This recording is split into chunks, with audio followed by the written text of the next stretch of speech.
How you doing? Good morning, good morning, good morning. Welcome to Pillow Talk with Dr. Boyce and Dr. Alicia Watkins. My name is Dr. Boyce Watkins. I'm here with my lovely wife, Dr. Alicia. How you doing today, babe? I'm doing well. How are you doing today? I'm doing How are good. you? I'm, You I'm doing good? You feel good? I'm doing good. And I'm feeling good, and you looking good. You looking Thank good. you. Yeah. I got the full body view, y'all, and let me tell you, she is certified.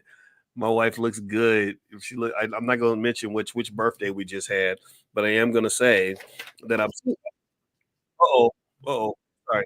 I'm What? super I'm super proud of the fact that you are, I don't know a single person at the wonderful age that you are, which I'm not going to mention. You can mention that if you want to, who actually can say that you wear the same size that you wore in college. I'm very impressed by that, and I want to just publicly acknowledge all the hard You are work I know you funny. put in. So anyway, how's everybody doing today? I hope everybody's doing well. But hit the thumbs up button, thumbs up, share, subscribe. In case you don't know what Pillow Talk is, this is where my wife and I get together. We are a couple of college professors who love each other, who also love the Black community, and we get together and we talk about issues in the community in a way that allows us to lean into the expertise that we have. Alicia's expertise is relationships and therapy and things like that, and my expertise is finance. So love and money is our thing. We kind of get to do some dynamic duo teamwork on this, and this topic that I just saw that I thought was really interesting in terms of from a love and money standpoint is this interesting comment made by Tisha Campbell. Tisha Campbell, if you all know, she's been uh, she's been really big as an actress for a very long time, very loved and respected, and she was married to a guy named Duane Martin. And give me a guess if you are a Tisha Campbell fan. Let me know. Shout it out in the chat. And she made a comment about how basically since she divorced Dwayne, her illness hasn't come back at all. Can you kind of talk about that, babe? You brought this up to me, and I was really intrigued by this. Yeah, I mean, this is a great example of how the mind, body, spirit connection comes together. And she's realizing that once she has learned how to manage her stress, and for her, managing her stress is getting rid of people who probably weren't helpful for her mental health and it has an Mm. impact on her physical health. And I think it's a great illustration to all of us on how relationships, the relationship we have with ourselves and with other people, can have an impact on your physical health, boys. Mm. Yes. Okay. And so Tisha basically says that that since it looks like the according to Essence magazine, the illness was is sarcoidosis. I'm going to say it wrong. Sarcoidosis. In which if I'm not wrong about this, wasn't that what got Bernie Mac? Can anybody tell me in the chat? Was that the disease that killed Bernie Mac? Because I think it might It, have been. Do you remember? yeah, it sounds like an autoimmune Mm-hmm. disease. That's what it sounds like. I'm not familiar with that particular disorder, but it sounds like an autoimmune disease, and that for sure is related to stress. And all of us have different ways to manage our stress. And for some people, it's getting rid of relationships. And for other people, it's just managing the relationships that you're in. And so that's what works for her. So yeah, that makes sense. Okay, so I find that interesting. Her comments were interesting in the sense that and I get it, right? We know that there is a mind body connection, and your how what the thoughts you that enter your mind can affect Mhm. your physical health. That's been proven, and I hope everybody knows this. They really be mindful of your thoughts and your energy that you put into your mind because that's going to affect your body. I think that what kind of got me concerned is that I would hate to think that Tisha Campbell's trying to say that her husband was the reason for her illness. Was she? What was the point in bringing this up? Like, what? Why do you think that she wanted to say, "Hey, I've been good and healthy. I was sick when I was married to this guy. Now I'm wonderful again." That almost sounds like Does it sound like she's sort of blaming him a little bit Well, to you? I mean, you could think that she was blaming her husband, but I don't necessarily think she's blaming the husband, because she could just be saying, this is the relationship that doesn't work for me. So I think she didn't say, um, I'm well now that I'm not with him anymore. She said, I'm better now that I'm not in this relationship anymore. So I think that you need to separate the person from the relationship. And it takes two people, boys. It takes two people. So one person can really want a healthy relationship, but it's going to take the other person to also say, yeah, we want things to be healthy, and two people working together. So that's the working together of the two people. That's where it's the relationship that you have to focus on and look at, not specifically the person. So she didn't say, oh, thank God I got rid of that man and it's done for now. No, she said, this marriage is over and I'm divorced now. And now I'm better. I'm in a better place physically, mentally, all of that. So that makes sense. So I would encourage people to interpret that in a different way, not as an attack against her ex-husband. Okay, well, here's what she said in Essence magazine. Essence says that she realized something was wrong after having her first son, Zen. Zen, isn't that ironic that his name is Zen? Yeah. And while working on My Wife and Kids in 2001, she said, I just could not breathe. It felt like an elephant was on my chest. She thought she had pneumonia and took all sorts of medications to find relief. Soon after, she saw lesions on her neck and arms and went to her doctor. Following testing, seeing a specialist, and having a biopsy done on her lungs, she was diagnosed with stage 1 sarcoidosis. I hope I said that right. Quote, the doctor said, you have 4 stages. We can't let it get worse. So I was on steroids for a very long time. And you know how steroids do. They bloat you. They make you very, very sick in other ways with your insulin and all kinds of other stuff. So I was pre-diabetic and it was just getting worse. She says when she had her second son, Ezekiel, delivering through a second C-section, she found out that the disease had developed into stage 2. Concerned about the disease, she talked with comedian Bernie Mac, who suffered from it at stage 4 and died from complications of pneumonia. Quote, he had the worst kind. He would be in between scenes getting oxygen, and I just didn't want to be that. She said, I knew any type of stress adds on to any disease that you have. I just started working out really hard, despite the fact that I could not breathe at all. It wasn't until 4 years ago that she saw a change in her experience with the disease. She felt better than ever. Her symptoms subsided. Quote, okay, maybe this is the quote we get to. She says, everything helped, but I believe, I'm sorry, I have to tell the truth. Okay, so this is where she is acknowledging that she's releasing something that is going to be controversial, right? So get ready. She says, I have been in remission for 4 years now, and they can't find it at the base of my brain at all. I haven't gotten sick, not one time. I was so scared to get that virus. Y'all know the virus that started with a C that rhymes with Ovid that I'm not going to say because YouTube listens to your videos. Because I thought that if I get that virus, I'm going to die. Every cold took me to the hospital, every sniffle, allergies. I would just build up and I would get sick, but I have not been sick since I got a divorce.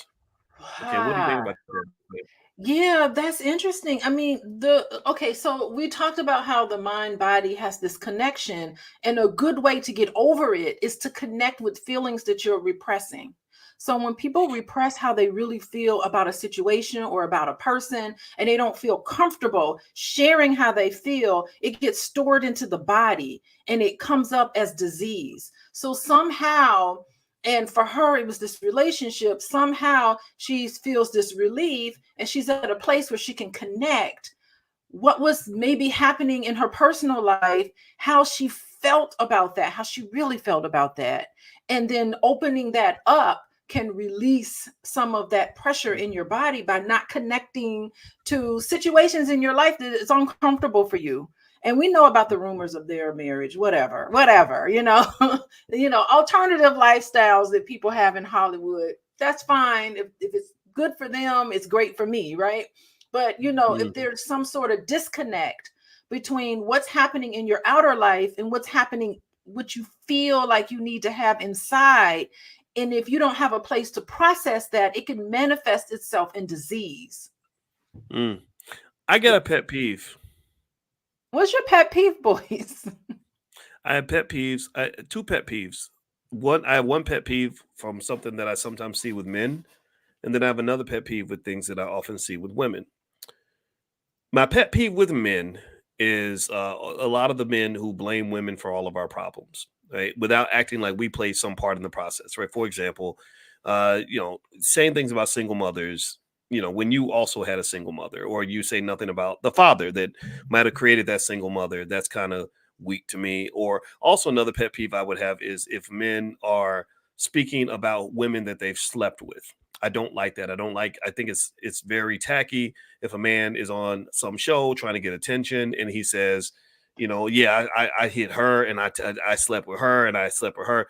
To me, that's a violation. That ain't right. Now, let me get to women. Here's a pet peeve I have with women. And I'm not saying this is true in this case. I'm just saying that this is something that I felt, and I'm going to share this. It seems to me that particularly when you talk about some of the women's publications like the Essence magazines and things like that, there's always like this race to the struggle bus. There's a race to be to the bottom in terms of victimization. How much of a victim were you in your relationships? And it usually involves either directly or indirectly vilifying a man. It involves sharing private information that he did not give you consent to share, or in giving your story about a relationship when he ain't saying nothing. The man, most guys, I'm not saying all guys, because I told you my pet peeves about men. So let's just not make this a gender thing. But most guys I know don't go out and do tell-alls about their marriage. Like I'll just say this: I love my wife, and I plan on being married to you forever. If you ever try to leave me, I'm going with you. Seriously, you say, baby, I'm leaving tomorrow. I'm gonna be like, where are we going, baby? I'm gonna be in the suitcase. So just know I love my wife. I want to ride it till the wheels fall off. But if we ever had a parting of ways, I will never at any point, I don't care how juicy the interview is, I don't care how open it is, I don't care how much attention it gives me, I will never be like, well, let me tell you about how horrible my marriage was to my wife.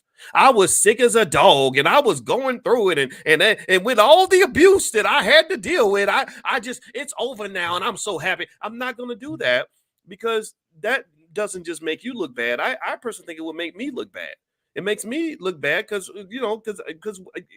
part of emotional intelligence to me is always remembering it takes two to tango, and that there's accountability for everybody when a relationship goes bad. And so the fact that you have so many scenarios where it's like woman is a hero, man is the villain. That's what it comes down. That's what a lot of these things come down to, is the man is the villain and there's nothing else there. And people don't mention the fact, for example, that I don't know what Tisha's relationship situation is, but I know Duane just got engaged again.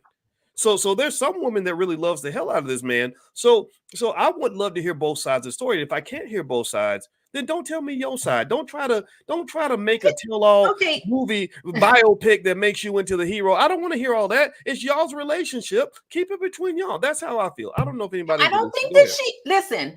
What Tisha Campbell said was not a tell-all, Boyce. She never said this man abused me. She never said this man was horrible husband. She never said anything negative about him. She just said this relationship didn't work for me. That's really what I heard her say. So you're adding things to it. Her conversation, it was one statement that she felt like she needed to share. Now, a tell-all would be, oh, let me tell you what he did and going through point. But what she's talking about, hold on, let me finish. What she's talking about, what are you talking about, Boyce? What she's publicly accused inspiring. She has accused him of things before. Did you know that? I'm sorry, I was about to bust it. I'm trying to be sticking to this topic because but let me just say, of course it didn't work out for you. If it worked out for you, you'd still be married. We already know it didn't work out for you. We just don't know the details. And so the details would be a tell-all. She's not telling all.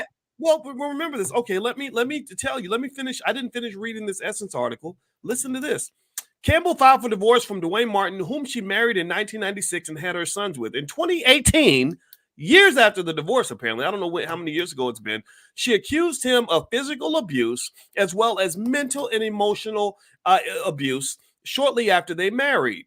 So to me, it's like, I'm not saying, again, I'm not advocating or condoning abuse ever, right? Abuse is wrong. We know these things.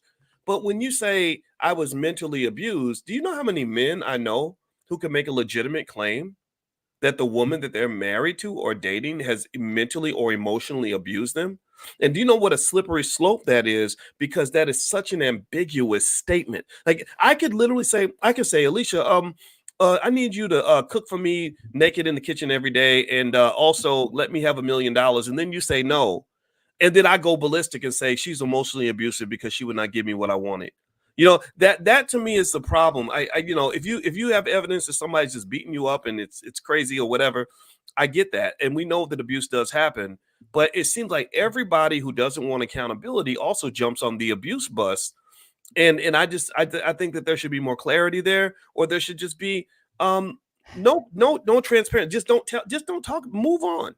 I don't But I understand why didn't people know can't that just she go ahead, she please. talked about physical violence and emotional violence, and that happens in a lot of relationships. Okay, Yes, it does. Yes, it does. especially emotional abuse. Like that Yes, happens. That's very common. It's one yes. out of every three marriages has some level of emotion, what would be considered emotional abuse. Okay, or you say things hurtful to somebody, and that person has to feel. I mean, in order for it to be abusive, the person on the receiving end has to be, has to feel hurt by what you're saying, even though behaviors can be abusive. But anyway, yeah, I wasn't familiar with that, but we're sticking to what she talked about in this particular interview.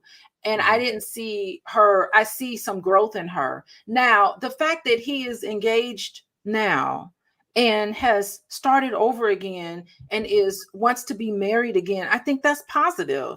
I mean, I think that it doesn't mean that he's not flawed. Maybe it means that he's got treatment and he's a new person and he wants to get it right this time. Maybe he recognizes that not everything was copacetic, in the first marriage, and he wants to try again. I mean, I think that that's beautiful in and of itself, because for somebody to be courageous enough to get married again, that means that they believe in love and believe in marriage and want to try to get it right the second time. So all of that is okay. And she's processing her experiences and what she's went through, which is not a tell-all. It's her sharing her lived experience and how she's overcome where she was at one point and how she's overcome and made it to another point. That's not a tell-all. That's a memoir. That's where you're going through life lessons and here's Mhm. what I've learned, and she's putting it out there so that the public, the people who love her, can learn from her experience. So I Mhm. mean, I like to see it more of inspiring. I don't want to hear about her calling people names and putting people down and just a tell-all. That's never, I don't think that's ever kind to do to somebody. But Right. inspiring, yes. Well, everybody, in case you just tuned in, you're watching Pillow Talk with Dr. Boyce and Dr. Alicia Watkins. My name is Dr. Boyce Watkins. This is my wife, Dr. Alicia. Dr. Alicia is a licensed therapist and a full professor of social work. And also, she sees clients on an individual and a collective basis, families, couples, all that stuff. If you'd like to learn about what she does as a therapist, you can go to coachingwithdralicia.com or follow her on Instagram at coaching with Dr. Alicia. And also, I did write a book years ago called Financial Lovemaking, which is all about merging assets with your partner in ways that feel good. And this book was written when I was on the faculty at Syracuse University. And I'm not going to ask you to buy it. I'm going to just let you have it for free. If you'd like a free e-copy of Financial Lovemaking, you can just go to boyceandalicia.com. That's boyceandalicia.com. Or you can get free information from Dr. Alicia and get an e-copy of the book by just texting the word love to 87948. Text love to 87948. So the topic for today is we're talking about Tisha Campbell and her recent comments about her ex-husband, Duane Martin, and how she basically said that she was sick and she's not sick anymore. And she says that not being married or ending the marriage has helped her get better, that she hasn't had any symptoms of her sarcoidosis. I have a hard time saying that word, so just forgive me. God ain't through with me yet. And we were just kind of debating the topic. I think it's fine for Tisha to say what she has to say. I think it's cool. I just think that we have to really assess and sort of analyze just the culture of people making choices to marry each other, making personal private choices to be in relationships, and then making the choice to monetize their relationships. When to me, when you engage in the sacred act of marrying another person, you're accepting them, and then also you're letting them in, and you're letting in all their demons too. and that's just a reality. I think people don't seem to understand. I'm gonna let you kind of speak on this because I know you see clients all day long. You see demons and dead people and everything else in your practice. I see And dead people. right, I you see see that. it. You know what? I see sometimes I see hate-filled marriages, and people are scared to leave those situations, even though it's toxic. And people can put themselves in a self-imposed incarceration in a relationship that doesn't work for them. And it's like processing all of those feelings that you have. I mean, it's a very difficult decision to dissolve a situation. There's a lot of guilt and fear and insecurities that keep people together, where it's not healthy for either one of them. And people just are insecure, and that's why they stay in situations that don't help them. They're overwhelmed just by the thought of separating when they know that the relationship doesn't work for them. So it's a tough decision either way. Like getting married and adjusting to marriage is a tough transition. Transitioning through, dissolving a relationship, that's another tough transition. I mean, that's what life is about. And I think it's just important to gather inspiration from other instances, as much as you can. So we can learn from Tisha Campbell's statement. That's how I see it. I think we can, but I think that there is something to be said about getting all of our lessons from celebrities when we should be getting our lessons from experts or people who have been successful at what we're seeking to do. I don't even believe that a marriage therapist is the best person to get marriage advice from. I don't. I think marriage therapists can be beneficial for sure. There's a lot of research and everything else. I wanted to talk to a married couple. I wanted to I wanted to talk to couples that actually did it. It's one thing if somebody teaches you how to run. It's another thing if somebody says, I completed a marathon and let me tell you all the stuff that you'll never learn in a book. And so, it's to me, it's a matter of going into that space where your ability and your decision to stick to the commitment or to stick to the decision that you made, how committed are you to that decision? What does commitment mean to you? For some people, commitment means I'm going to stay married, or I'm going to stay together as long as they treat me well, or I'm going to stay in this relationship as long as I'm happy and comfortable. I'm going to stay in this relationship as long as I'm not stressed out or whatever. Okay. And this is, well, let me say this, I because got something to say about that. I know we're going to disagree on this. We're going to disagree because I think I know what you're going to say on this. But I was raised, when I asked my father, I said, how did you stay married for 50 years? My parents are having their 50th year wedding anniversary this year, 50 years. And I watched all 50 years. And I can tell you that there are no textbooks out there that can describe how my parents made it through these 50 years. Now, if you were to ask both of my parents, are you happy that you made it 50 years? Both of them would say absolutely yes. Now, what's interesting to me, and I want you to I want to hear your perspective on this, Yeah. is that there will be people who would say, well, no, your mother really isn't happy. She just pretends to be happy because your dad cheated and she should have left him 30 years ago. There might be somebody who says that, or somebody else might say, yeah, your dad says he's happy, but really he ain't happy because when he was young, he could have been free of and not been nagged every day and not have to deal with all the ups and downs of marriage. He could have been marrying a single mom. You hear men talk about men who marry single mothers. My mother was a single mother. My father married her. So there are lots of men who would say, no, your dad, he ain't glad he did it. He was simping, right? So again, I'm not saying there's a right or wrong. I think that there is no right or wrong. I think it's a matter of choosing your individual values and deciding what matters to you. What do you think about what I just said? Okay, yeah, I think that we have to look at the definition of commitment. Commitment doesn't mean I'm going to be married to this person no matter what. That's, to me, I think I look at that as a lack of commitment. There's no commitment when you say, I'm just going to be married to this person and this, I don't care what they do to me. They could cheat on me. They can beat on me. They can be toxic to me. I'm still going to stay married to that person. That's not commitment. Actually, that's a lack of commitment.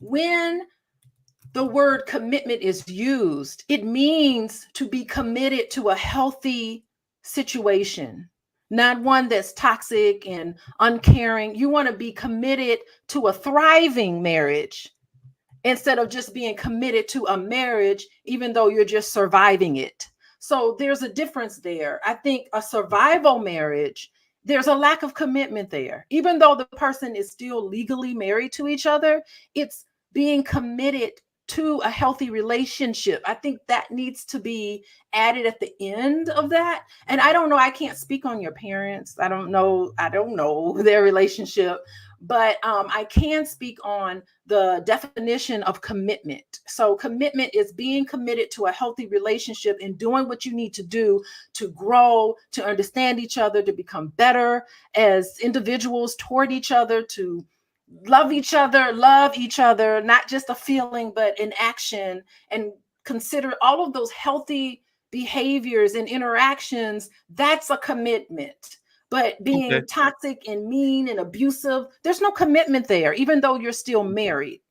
Okay. So I'm gonna say this, and then I'm gonna let you get the last word. I'm gonna let you, like, because we're a married couple and we don't agree on everything, and I want to. I think it's okay to talk about this. So, and I'm not going to disagree or dispute anything you're saying, because I know that Yeah. we have to finish up, because I know you're going to go on with Fly Nubian Queen in a Yeah. second.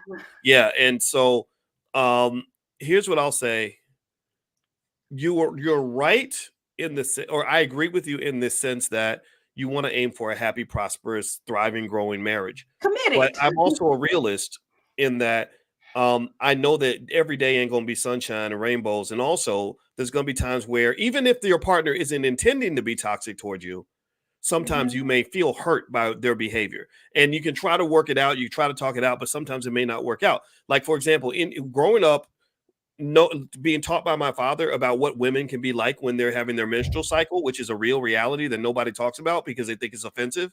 That prepares me for life with women. Any man in here, anybody in here can tell you that when a woman is on her cycle, she's a little bit different. There's biology behind this. Yeah, but So, there's no so excuse. sometimes, That's not a ticket to be mean to somebody, well, no, but that's the right? thing though. But women are mean to men all the time. They And shouldn't be. what I coach men on, and when they ask me about how to deal with that, is I say patience. You're going to have to deal with the fact that some days she's going to nag you. She's going to repeatedly bark at you about stuff. She's going to be mad about things. And you have to learn how to manage that. You can't say, well, I'm abused. You're being mean to me. I'm leaving. You have to decide, okay, are you committed or not? And so here's what I'm gonna say. This is my last point on this, and I'm done. To me, commitment to you doesn't mean I'm just committed to the best versions of you. It doesn't mean I'm committed to you when we're getting along and we're connected. It means I'm committed to the absolute worst that you can roll out to me. No, And I'm don't and be I and I'm committed Oh, to listen, that. hold on, wait. I get it. I get it. We're different. We're different in this way. I get that. But I will Yeah. say to you, that's what marriage was. That's how marriage was introduced to me. My father was like, women are gonna piss you off, get on your nerves, mess with you, and nobody's gonna hear you, because nobody hears about the men that get abused. Nobody hears it, because all the women, you hear their stories all the No. time. You hear, hold on, wait, you hear Essence Magazine and all that, but then when a Kevin Samuels emerges, because he's representing the views of abused men, it's like, oh, you're toxic, you guys are idiots, blah blah blah blah. So what I'll No. say, long story short, hold on, I'll let you get the last word, babe. Calm down, calm down. I want That's you to not talk. healthy, Oh, I boys. get it. I get it. It ain't. Judge me if you want, but that's fine. Mm. Let me just say this. I think that there's different ways to view this. And to me, if you're not ready to do what is required to stay in your situation and work through it, you probably shouldn't do it, or you should probably think it through.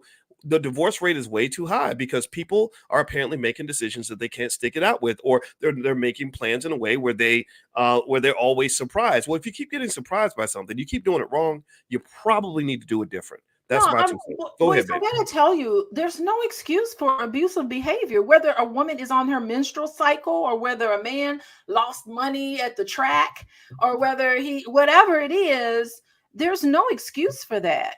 And being committed to a relationship is not being perfect. Sometimes you make a mistake. I'll say, if whenever think back, there have been times where I've said something and it's hurt your feelings. Think about how I react to that. I stop everything in my life and I say, hold on, my husband is hurting by something that I said. I'm going to stop everything and I'm going to talk to him about it. I'm going to address it. What do I say, Boyce? I come to you and I say, Boyce, I love you. I would never do anything to really hurt you. Talk to me about what happened. Oh my God, I totally understand. How many times have I said there's no excuse for hurting your feelings? I am really sorry and I will work on that. These are the repair moments that you need to do. And Boyce, you're good at this. You are really good at repair. So this is healthy. And this is not, this is not something that should be normal. Toxic behaviors should not be normal and normalized in any marriage. So I'm just going to say that part before I go on to Fly Nubian Queen. All right. Well, you know Yeah. what? And we are gonna have to cut this short, everybody, unfortunately, because Yeah. Alicia has another engagement with the ladies at Fly Nubian Queen. And the show is actually called Fly Nubian Money. And if you'd like to join that episode and get an invitation, I'm going to send out the link so everybody can watch that show. Our goal is to create healthy, intelligent Black content for all of you guys that want to see something other than sexy red twerking on Shade Room. So anyway, if you would like to receive a notification as well as some free information on economics and relationships, everything else, text the word Queens to 87948.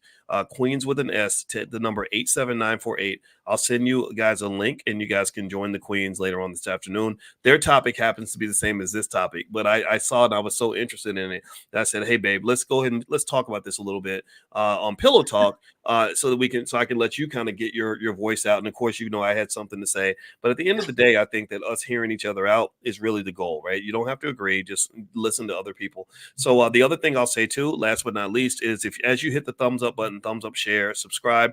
If you want to see what Dr. Alicia does, she coaches clients on an individual basis. She coaches couples. She also works with families as a licensed therapist and a full professor of social work. So if you'd like to learn more, visit coachingwithdralicia.com. That's coachingwithdralicia.com. And then also, if you visit boyceandalicia.com, you can get a free e-copy of my book, Financial Lovemaking. So love everybody, love yourselves, and take good care of each other and make good decisions. We want you to be happy. I want you to be prosperous. I want you to win. So thank you to my lovely wife. I love you, baby. And you guys have a wonderful day, and we will see you soon. Take care. Bye-bye.